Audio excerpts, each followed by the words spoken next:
My Bronx Institute students have been a real delight to work with. They've been very interested in the lessons I've delivered. In order to provide data analytics experience for them, I had to find a suitable database, and this hasn't been easy. I sent queries to librarians at Columbia University Medical Center, Baruch College, and St. John's University, and also one of my former Baruch students. She was a spreadsheet applications and business student.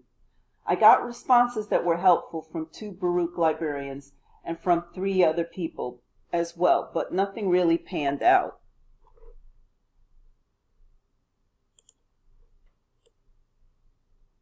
So here's the first Baruch librarian, and then here's the second one, and then here is the St. John's University librarian.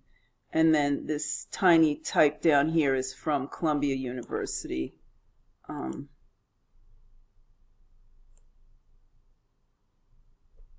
The medical center.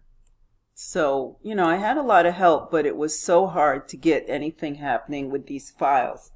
So then a neighbor of mine, whose cat I take care of when they go on vacation, he has his own lab at Columbia Medical Center.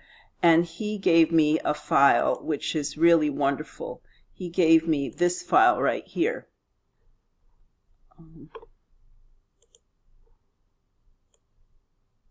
So this is for teenage, this is information about teenage brains. And the 21 participants have been scanned using the MRI. They scanned at different ages. So this particular first participant scanned at 11.5 years old and all the way up to 21.5 years old. So this is the original file that Dr. Sailing gave me, but I needed to work on it a little bit to change it. So the next thing I did was to just kind of clean it up a little bit. And here's the cleaned up file. You can see that I deleted the B and D columns. The B column had the number for each one of the sessions, that like 1, 2, 3, 4, 1, 2, 3, 4, 5 for participant 2. And then I also put the number of the participant into all of the spaces. When he gave me the file, column D was empty. I'm sorry, column C was empty. So anyway, I deleted 2 columns, and this is what I'm finally working with. Now, the first thing that I did, and this was on Sunday when I received the file, is I made 2 crude tables with it, and I just asked students why there were certain anomalies in those tables. But then upon receiving, upon having more time for analysis, I did and will share with them the work that is needed in order to create several more sophisticated analyses. So I start out with this first sheet here, and I'm just making a, this is the first sheet that I made. And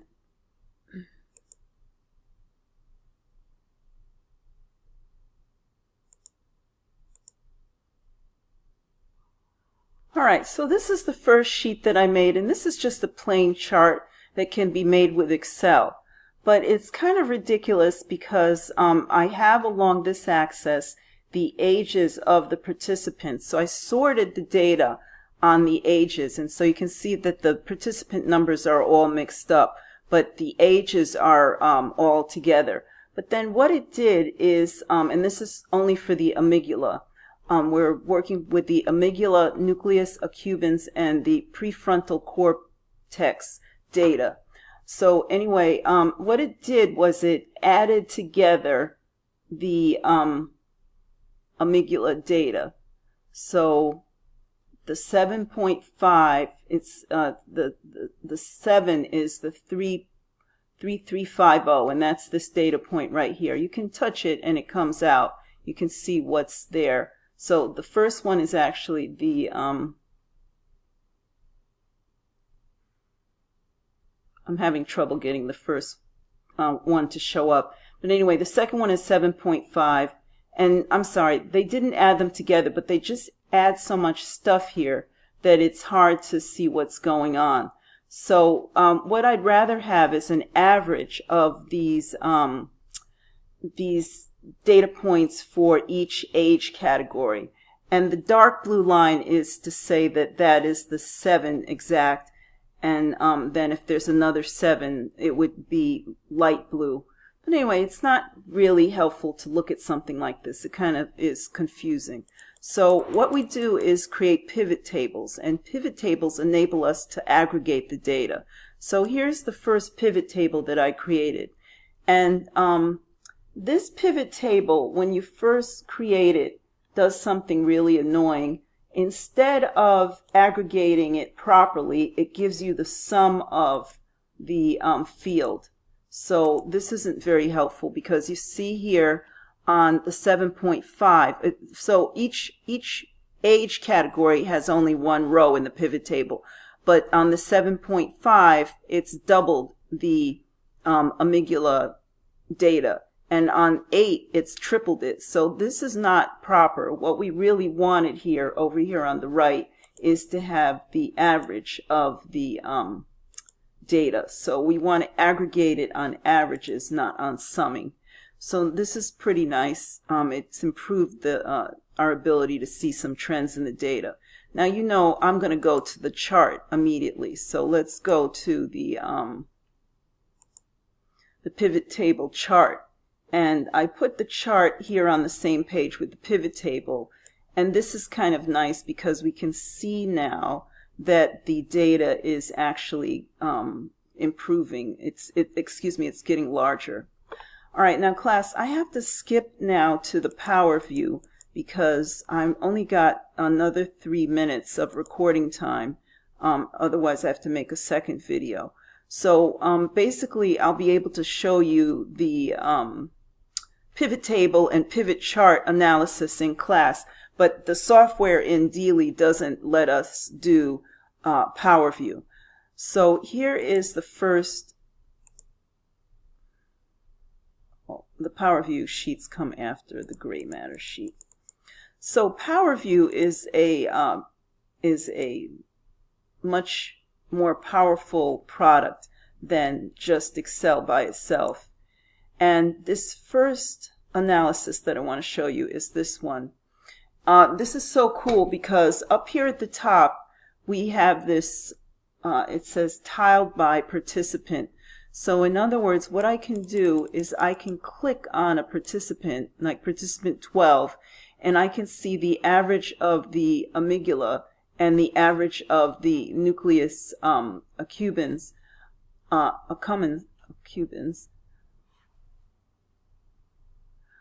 So I can see the average of it here, and I can see them side by side. Now, it turns out that the prefrontal cortex numbers are so much bigger than the amygdala and the nucleus accumbens that it only makes sense to put it on a different visualization. So I put it down here and I set it with the tile by participants factor as well. And this is just really nice. If you wanted to just have a sense of what's going on with the various participants, so you say, wow, participant number 5 looks a little unusual. Let's see what's going on with that person.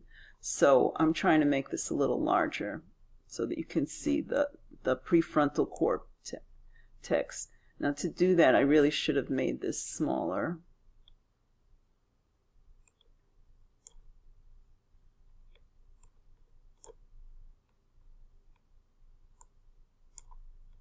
It doesn't let you do it. It's not very nice about it. You have to do the one inside in order to make it go.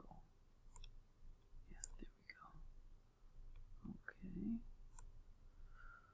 All right, so let's see if I can pop this out. There's actually a feature over on this side. So this looks a little better for the prefrontal cortex. And you can see that the prefrontal cortex goes down over time.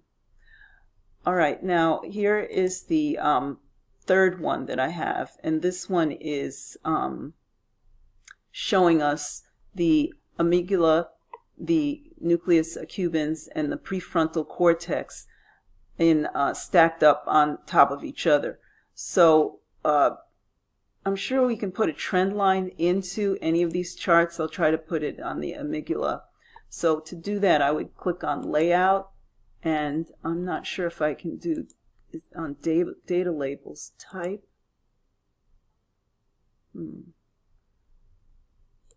Title. All right, so I just remembered I have 15 minutes of recording time, so I can talk to you a little bit more about the PowerView. In fact, what I'm going to do is replicate this particular chart using PowerView.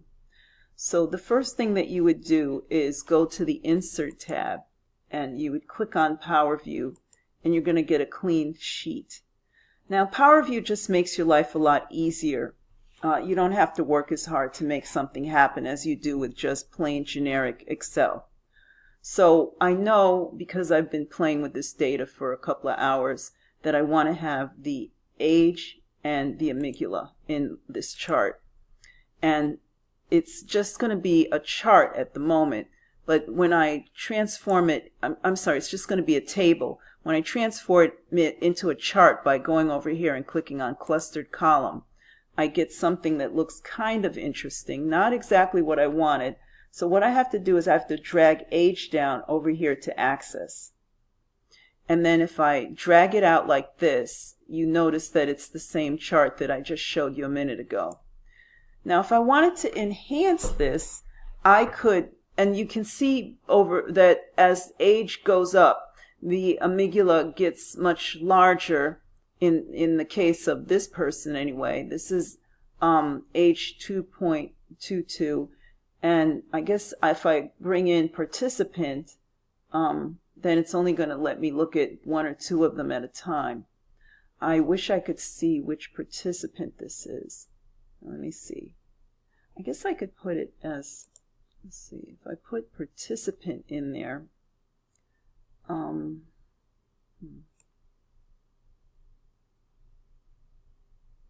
so I could do something kind of nutty like this. Let's see what happens if I put participant on the legend. No. If I put it down here on vertical multiples, it's gonna give us a whole bunch of things.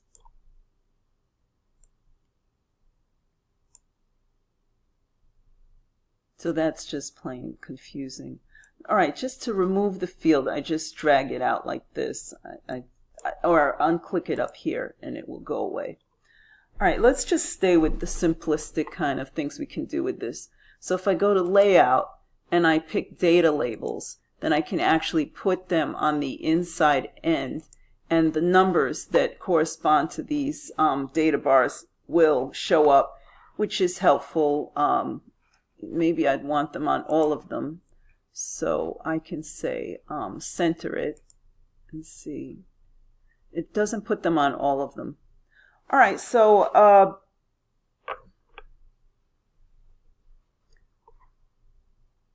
what I could do is use the play axis on this. So I'm going to create a clean PowerView. So I go to Insert and I do PowerView. And the play axis, you're going to like this. So I'm going to create a chart, and I'll put in participant, and I'll put in the amygdala.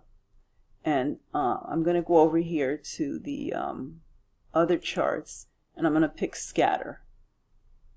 So it's not going to look very interesting at the moment.